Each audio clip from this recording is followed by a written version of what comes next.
हिमालय की तलहटी में बसे छोटे और सुदूर गांव चंद्रपुर। यह गांव एक शांतिपूर्ण वातावरण में बसा है, लेकिन यहाँ रहस्य का एक अदृश्य घेरा है, जिसके कारण यहाँ अक्सर धुंध फैली रहती है।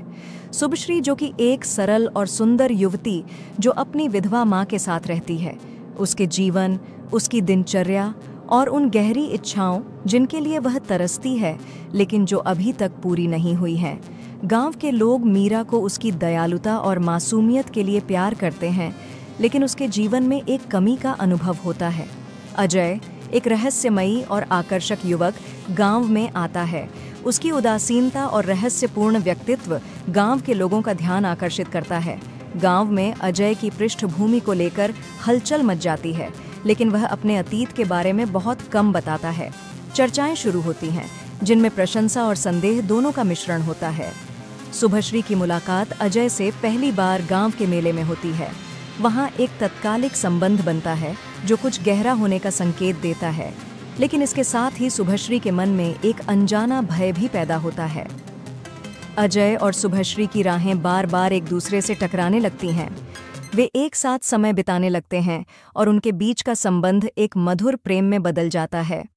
अजय अपने दुखद अतीत की कुछ झलकियां शुभश्री के साथ साझा करता है, लेकिन पूरी तरह से खुलासा नहीं करता। वह किसी प्रियजन को खोने की बात करता है, लेकिन विस्तार से चर्चा करने से बचता है। उनके प्रेम के साथ ही गांव में अजीब घटनाएं होने लगती हैं। मवेशियों की रहस्यमय मृत्यु, बच्चों का बीमार होना और रात में एक अप्राकृतिक सर्दी का अनुभव।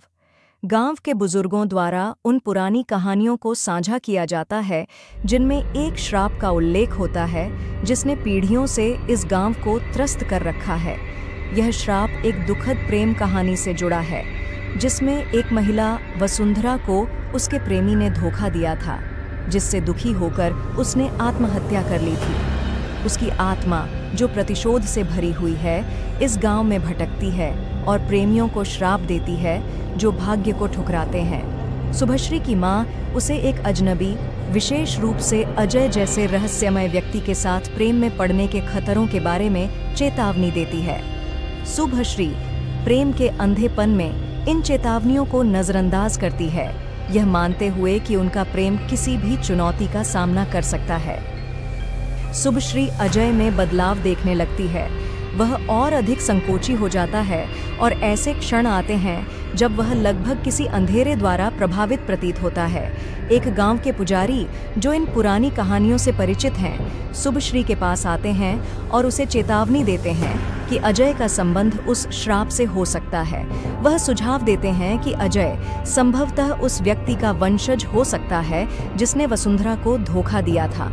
अजय शुभश्री को स्वीकार करता है कि उसे बुरे सपने आ रहे हैं, जिसमें वह एक महिला का चेहरा देखता है जो क्रोध और दर्द से भरा हुआ है। उसे डर है कि ये सपने गांव में हो रही अजीब घटनाओं से जुड़े हैं। गांव की स्थिति और भी बिगड़ जाती है। अधिक रहस्यमयी मौतें और बीमारियां होती हैं। गांव वाले अजय को दोषी ठहराने लगते हैं, उसे अशुभ मानते हैं। शुभश्री अजय का साथ देती है, लेकिन अब वह उसके प्रति अपने प्रेम और उन कहानियों के सच होने के भय के बीच उलझी हुई है।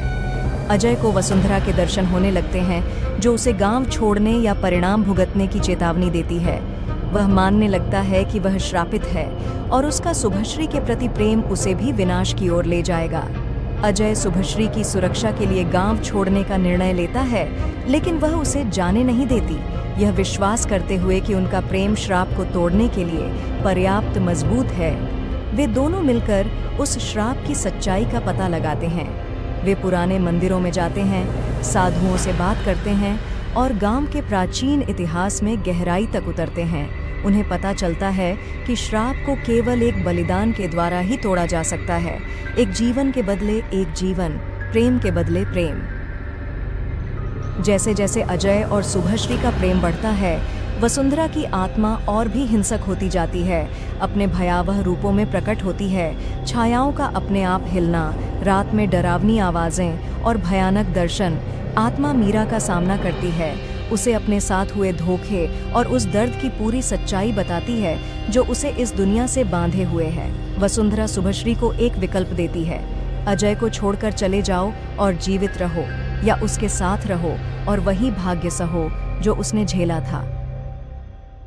शुभश्री और अजय अब श्राप की शक्ति से पूरी तरह वाकिफ हैं। वसुंधरा की आत्मा का सामना करने का निर्णय लेते हैं। वे एक अनुष्ठान की तैयारी करते हैं जो या तो आत्मा को मुक्त कर सकता है या उन्हें दोनों को बर्बाद कर सकता है।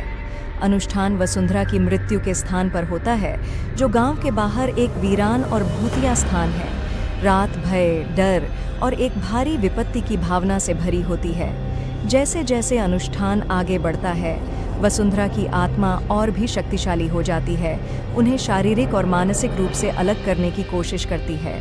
चरमोत्कर्ष में अजय को एहसास होता है कि श्राप को तोड़ने के लिए उसे खुद को बलिदान करना होगा। उसकी मृत्यु वसुंधरा की प्रतिशोध की प्यास को संतुष्ट करेगी और शुभश्री को बचाया जा सकेगा।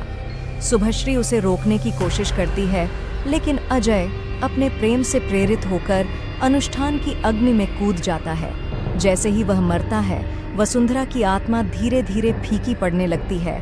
उसका श्राप टूट जाता है। शुभश्री अकेली रह जाती है, दिल टूटने के बावजूद जीवित, यह समझते हुए कि सच्चे प्रेम के लिए कभी कभी सर्वोच्च बलिदान की आवश्यक। गांव धीरे धीरे सामान्य स्थिति में लौट आता है। श्राप हटा दिया गया है और शांति बहाल हो गई है, लेकिन इसकी कीमत बहुत अधिक चुकानी पड़ी।